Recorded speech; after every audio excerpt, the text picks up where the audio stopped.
Hello there. Hi, I'm Natasha. This is my channel, Always Be Crafting.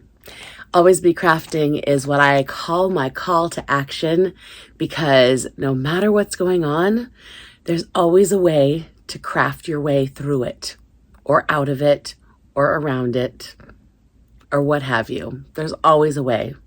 Never give up. Today is Saturday, the 8th of February, and on Saturdays I sew. I do have 3 bags cut out and ready to be sewn this morning. It is morning. It's only about 8:15 on Saturday morning. And so hopefully I'll get to all 3 bags today, or at least 2 of them. I think I should be able to get to at least 2 of them because like I said, they're already cut out. But before I begin sewing, I wanted to share something with you that's very special to me. So I got my love of crafting from my mom. She was an artist extraordinaire, if you will. In her family, you always were doing some kind of art. Like art was treated just as respectfully as anything else, like math, science, language studies.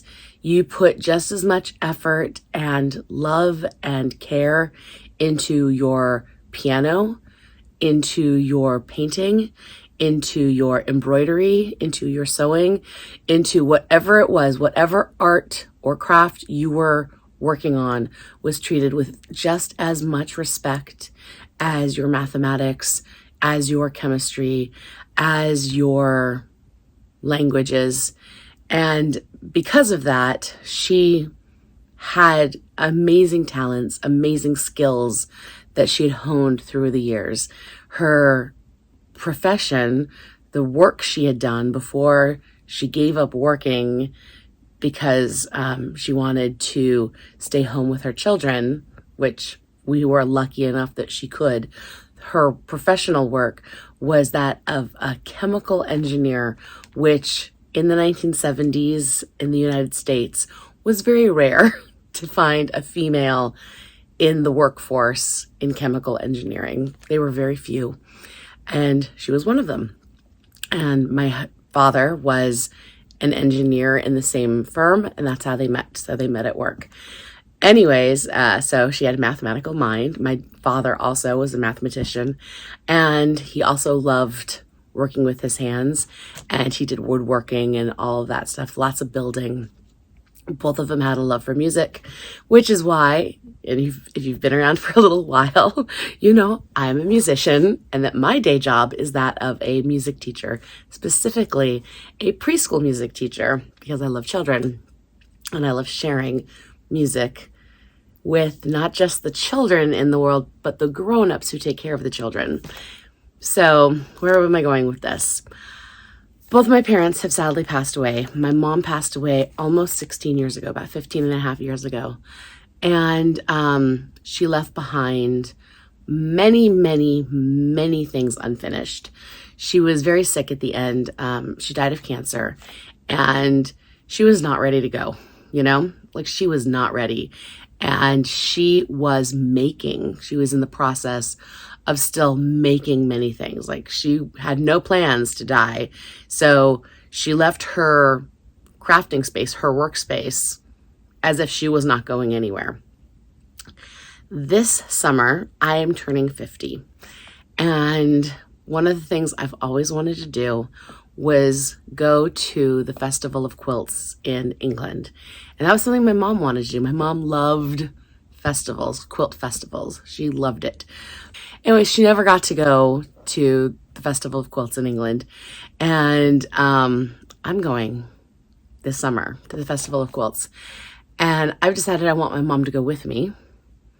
So luckily for me, the Festival of Quilts doesn't have juried submissions. So any quilt that gets submitted gets in. That's it. You submit a quilt, it gets in. No one, they don't say no to anything. Doesn't mean that you're going to win anything. You know, I mean, I think there are prizes like best in show, that kind of thing, but it's not juried in the sense that any quilts are not accepted. So I am using her leftover blocks, the things she left behind, and I'm making a quilt to be submitted. Now, why am I not just using a quilt she made? Well, all the quilts she made have been used. Like, we use those quilts regularly and love them and wash them and use them. Like, there are very few of her art quilts, you know, like wall hanging quilts that I have easy access to. I know she made them, but those quilts, most of those, they're either in deep storage or they went to friends, because those were not the quilts I was as interested in personally. I took the quilts that I could cuddle up with, the quilts that I could hug. I think I have one quilt that was a baby quilt that was on a wall. And it was only, even then, it was only on the wall for like 2 years. And then I was like, forget this. My kids are cuddling this quilt. They need cuddles, you know, like, forget this BS. I'm sorry if Elmo loses an eyeball because it was a Sesame Street quilt. And I think Elmo might have lost an eyeball. But I digress. Quilts are for being loved on. And my mom, you know, she cared more about the love that the quilts gave than them being perfect forever and ever and ever. Like, that wasn't her desire for quilts, and she did a ton. Okay, that's a lot of talking. I've taken quite the circuitous route to tell you that I'm making a quilt out of my mom's leftover blocks. I've gone through this box in front of me a number of times over the years, and it's going to be a mad quilt because these blocks are all over the place. So what I'm going to do is I'm going to pick up each and every block. I'm going to show it to the camera. I'm not going to really talk about them, and I think I'm probably going to end up putting music over this, like as a montage, and I might even speed this next part up because I've already been talking for 10 minutes. But right now, I'm just going to show you all the blocks, and then on another video, I think I'm going to make a separate video completely about this process, about me laying them out together and actually making the quilt. So it's probably going to be a long time from now because it's going to take me a few weeks to actually make a quilt, because I'm going to have to lay them out all next to each other and try to make like a pleasing arrangement, because there's all different colors, all different styles, different sizes. Some are 6-inch, some are 12-inch, some are 8-inch. So there's not like a common theme in the blocks. So I may have to supplement with some of my own fabrics to make things work, you know? So that's it. And I think the title of the quilt will be something like What We Leave Behind, I think. And then I also have a large piece of fabric that I think she had done like 9 blocks, like very basic blocks, and then a large piece of fabric. I think what she was going to do was fold it in half and make like a cheater blanket for the motorhome. Like, you can tell she was just like taking scraps of fabric together. I think the 9 blocks might have been like leftover blocks from something else. And when you lay out the whole thing, it looks like she was just taking large scraps of fabric and putting them together. And if you fold them in half, like, it was going to be like a nice size lap blanket if it was folded in half. So I really think she was making like a cheater blanket, probably for the motorhome. But it wasn't made into a cheater blanket. So I think that's going to be my backing fabric for this quilt, because like I said, it's a really big piece and it was made by her as well. So I have a backing already. It can be cut down because it's really big. So I have a backing. I've got a whole bunch of blocks. I've got plenty of batting in my batting cave over there.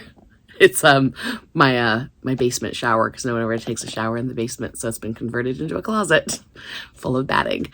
And yeah, so that'll be another video, but I wanted to show it to you first, and then I will do the zoomy zoom fast, and you can watch me sew the bags, and then I'll talk about the bags. Probably I'll come back at the end of this video and share what I've actually sewn this morning. Sound good? Thanks for being here. Thanks for watching. I hope you like it. See you soon.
Okay, I'm back sooner than I said I would be.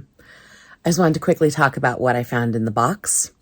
So the last thing I found were these squares that are just sewn together on one side. This is a lot of like synthetic fabrics.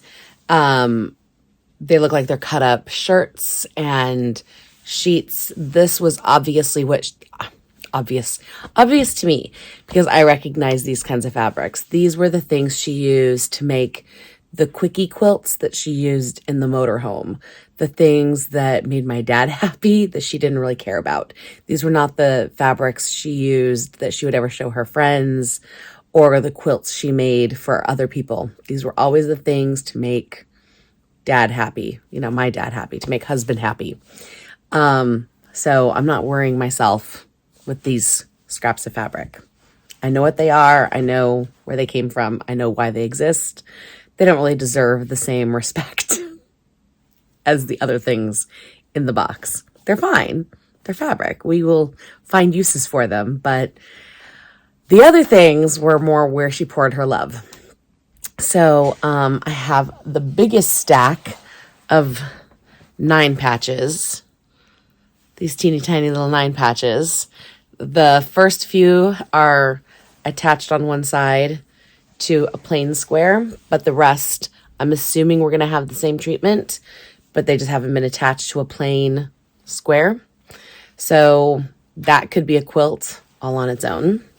I have a bag of half square triangles, squares made out of half square triangles. I have what could be an entire quilt on its own. It's now under stiff. I have these things that we're obviously getting. These were in progress. They haven't even been snipped apart. She was just connecting things. Hold on. These kind of went with that. I've got 7 of this square. I'm trying to remember the name of this square. If you're a quilter, you're yelling it at me. Is this the churn dash? Is that what this one is? I'm terrible with names. I think it might be the churn dash. If I'm wrong, I'm sorry.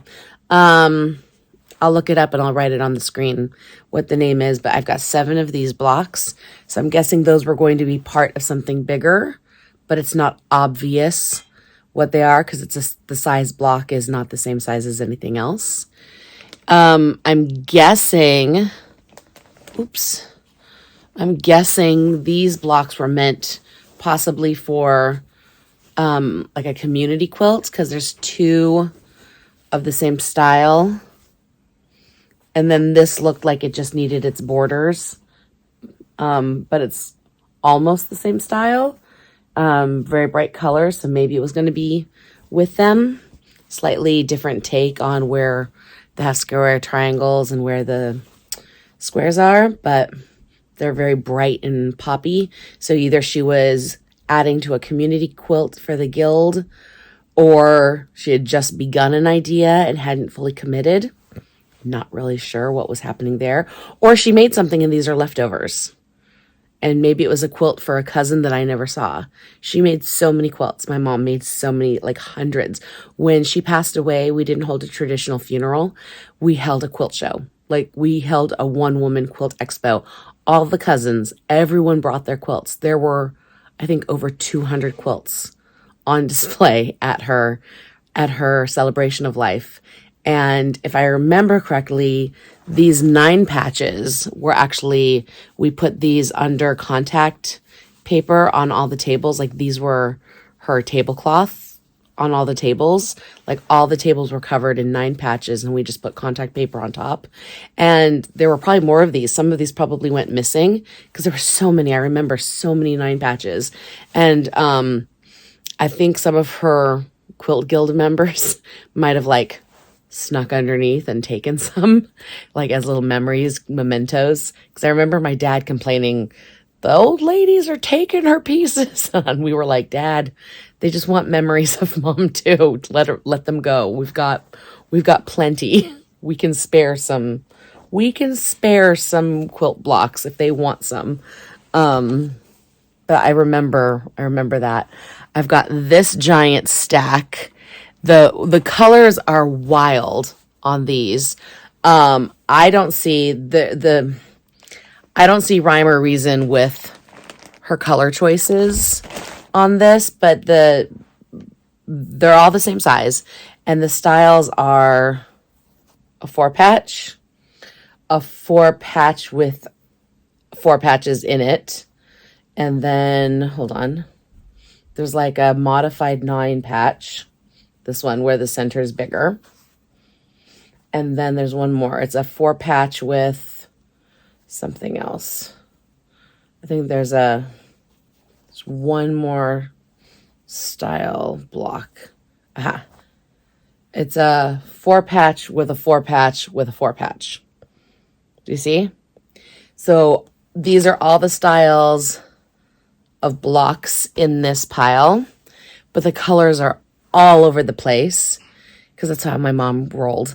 So I would have to like put out each kind of block to see if there is if they lay out a specific idea. I really don't know. And then I told you there's like a multiple quilts. Then there were all these bar quilts. Like at first I thought it was a fence rail, but I don't think fence rails. I think fence rails are usually 3 different fabrics. And this is two of the same with 1 different in the middle. If that's a traditional fence rail, let me know. But every block is different.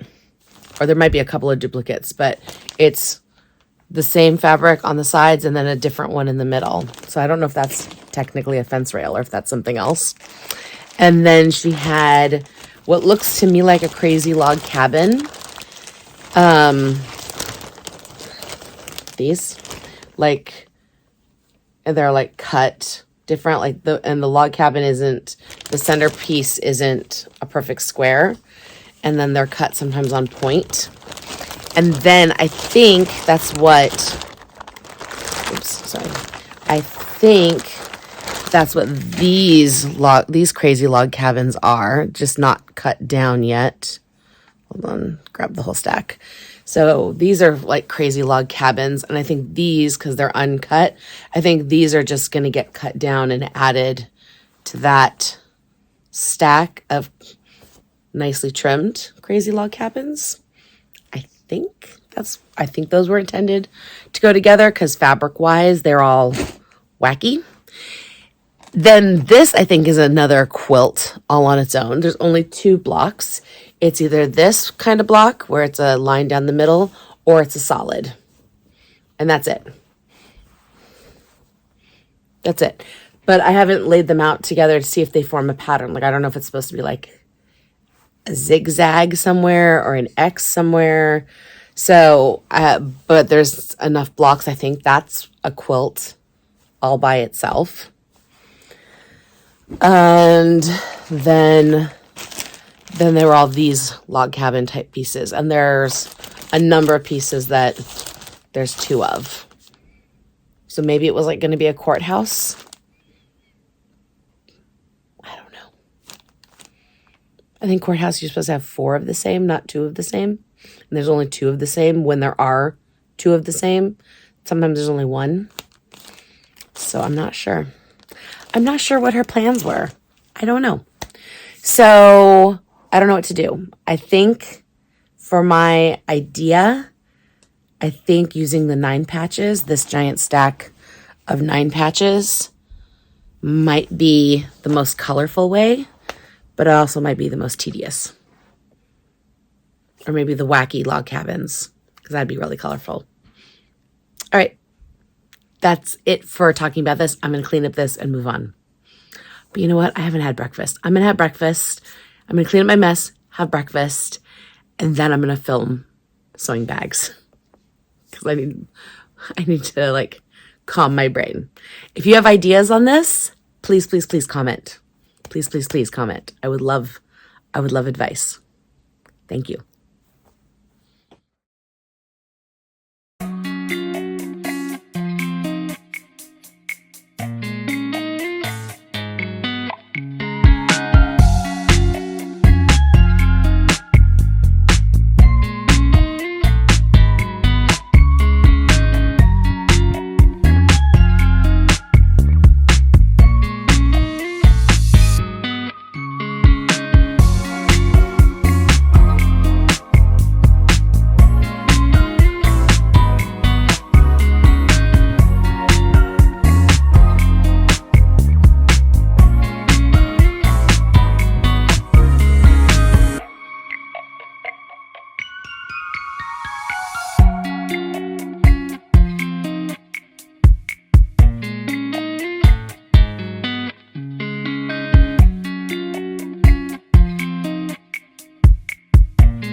Hi, I'm back.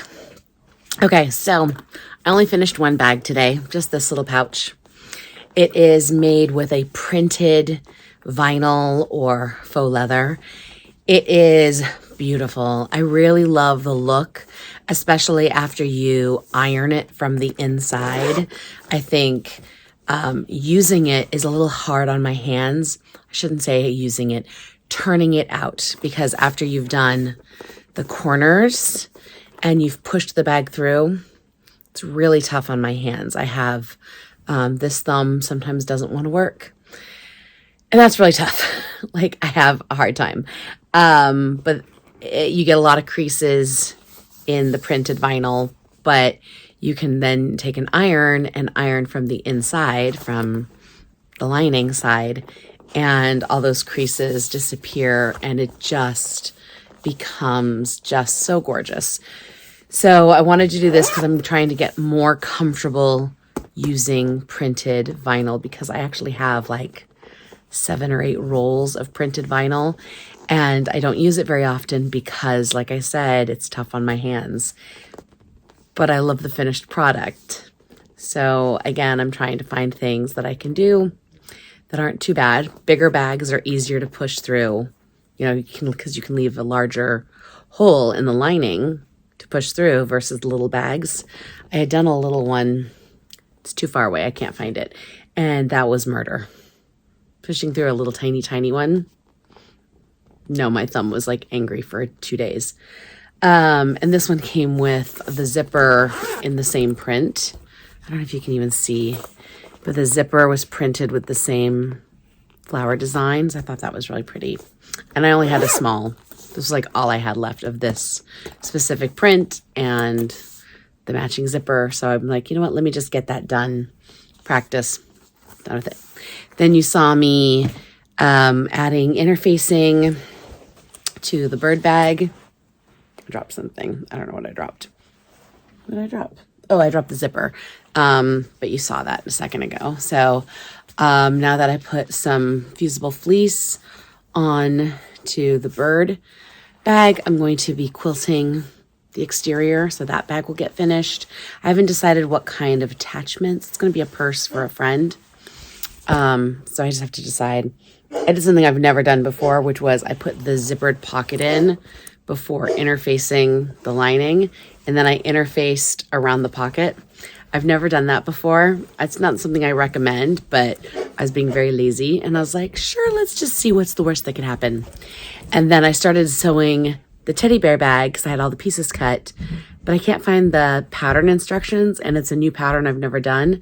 So I just want to make sure I do things in the right order. And because the inside has a pocket that I have the pieces cut out for, but they're not as obvious. It's a slip pocket, but it's not an obvious slip pocket. I don't know how to explain it. So I want to find the pattern instructions, but I obviously haven't downloaded them. So I have to go through emails to find the instructions and download them and read them. So I just sewed the handles and strap attachment. And then I was like, okay, we're putting teddy bear to the side because I can't do any more on that bag until I find the actual instructions. So that's everything I've done. Thank you for being here. Oh, you saw me also putting vinyl on the last of the boards because I forgot I have to drop those off today. And I only had like 7 more. I don't know how many I did, 7 or 8 more to finish. And you saw that at the end, I lost an apostrophe. So I had to kind of quickly cut out hand by hand an apostrophe to put in. And the vinyl on one board wasn't sticking as nicely. So I used my heat gun to kind of heat it up. And I just did it to one board because I want to see if that helps the vinyl adhere even stronger to the boards. Again, it's a vinyl I have not used before. If you watched my Monday video this past week, I talked about these boards that I'm making. I'm dropping them off later this afternoon, hopefully. So that's everything for Saturdays I Sew. Thanks for being here. If you have anything to say about the quilt blocks I showed earlier, I'd love to hear it. If you have any questions about anything, don't hesitate to ask. I have to go shower, fix this hair, and I have a library concert this afternoon, and then we're getting more snow. So I have no idea if I'm working tomorrow. I don't know what's going on. Might be a busy, snowy weekend. Stay warm, stay cool. I don't know. Thanks for watching. Bye.